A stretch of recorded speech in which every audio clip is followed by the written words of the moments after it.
a quick overview of the main topics in precalculus. What is precalculus? Now, at the very end, I kind of say what the purpose of precalculus is. It's a transition to calculus. The idea is to make calculus as easy as possible, to make it accessible and as easy as possible. Topics in precalculus, and forgive the use of color here, but most headings are in white and details in other colors. Okay, so analytic geometry in the plane. With analytic geometry in the plane, we kind of start off with the Pythagorean theorem, the calculation of the distance between 2 points in the plane, the idea of midpoint. This is all rudimentary. Also, I could include here circles. I didn't write it down, so I'm not going to try to squeeze it in. But all that is elementary. Now, when we go beyond these elementary ideas, we go to the idea of conic sections, parametric equations, and polar coordinates, all of which need to be included in a complete precalculus course, but many of which end up being either glossed over or omitted, and this is much to the detriment of any student who's going to go further in mathematics. These ideas are essential.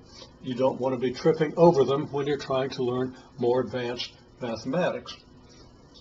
In any case, analytic geometry in the plane, properties of functions, linear functions, power functions, quadratic functions, exponential functions, and trigonometric functions are quite fundamental. Now, we can combine these functions in various ways. Actually, quadratic functions are not quite as fundamental because a quadratic function really is nothing but a second-degree polynomial, but they're so important that I give them an extra classification. But linear, power, exponential, and trigonometric functions are the basic functions that we use in most undergraduate mathematics. We invent other functions. We combine these functions to form other functions. We take inverses of exponential functions to get logarithmic functions, inverses of trigonometric functions to get the inverse trigonometric functions. We combine power functions to get polynomial functions. Counting number or whole number power functions can be added to give polynomial functions. We divide polynomial functions and we get rational functions, a polynomial divided by a polynomial, and so forth. And these are the elementary functions, the basic functions of at least undergraduate level mathematics. And as we say here, we can form sum, products, quotients, composites of these functions and build up quite complex functions, and we can use these functions to model a broad spectrum of real-world phenomena as well as theoretical ideas. We need to be able to construct graphs of these functions.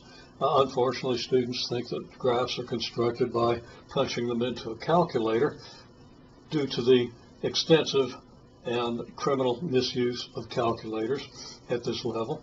And excuse the editorial comment. I think the vast majority of mathematics faculty pretty much agree with what I said there, though. Rates of change. Rates of change are extremely important and reasonably easy to understand in the context of precalculus and in the context of these basic functions, so that we can move on to the study of calculus, in which rates of change are completely fundamental. And then the whole idea of functions and function families as entities, as mathematical entities. Students come into precalculus hopefully knowing how to do algebraic manipulations and a few other things, and hopefully they can be pretty good at those things, but they haven't begun to abstract things to the point of understanding functions and function families as entities. I'm not going to detail exactly what I mean by that. I'll just note that a typical student coming out of precalculus still really has no clear picture that there are such things as linear power, polynomial, rational, exponential, logarithmic functions, and so forth.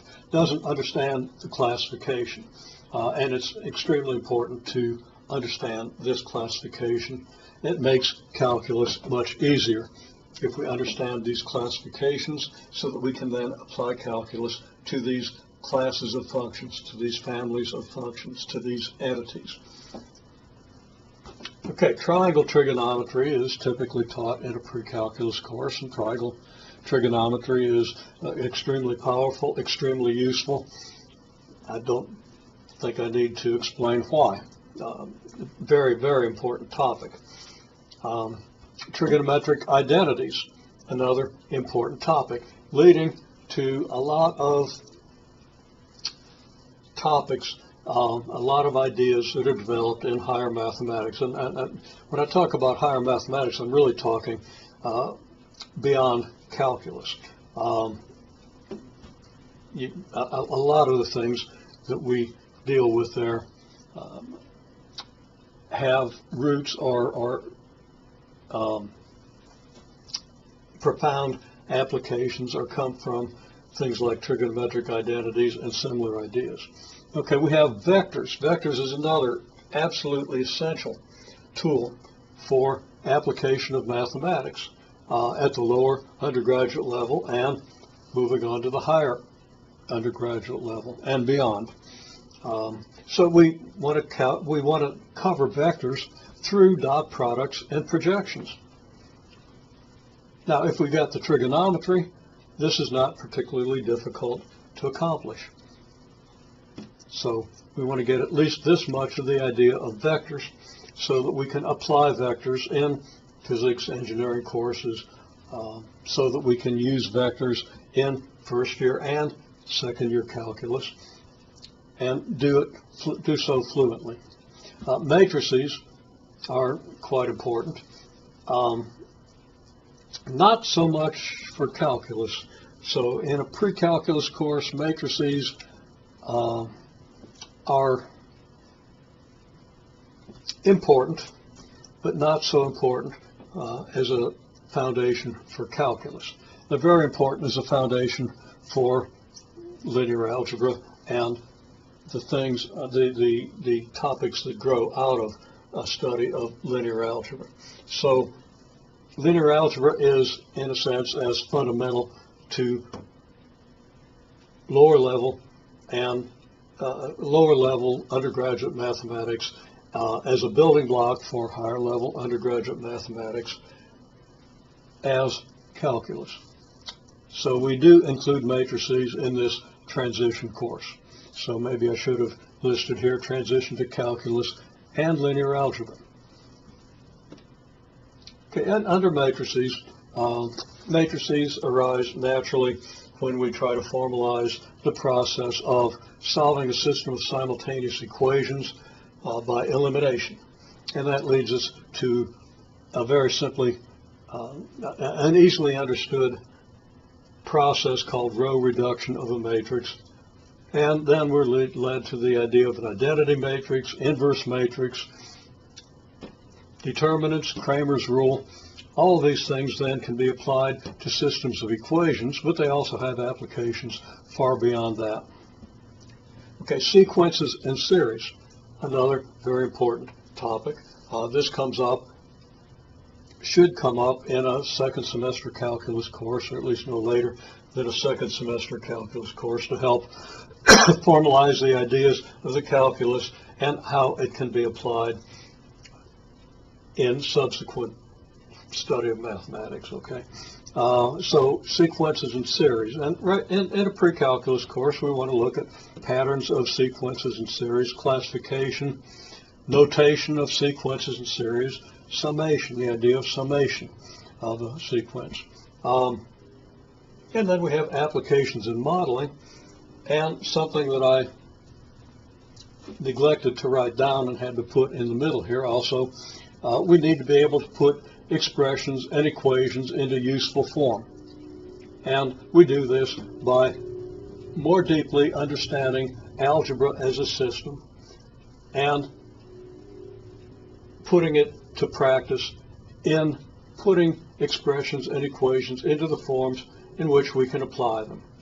And also solving equations. We solve equations. We can solve, of course, we come into pre-calculus being able to solve a linear or quadratic or power function type equation, but without much experience or, typically without any experience in solving exponential, logarithmic, or trigonometric equations.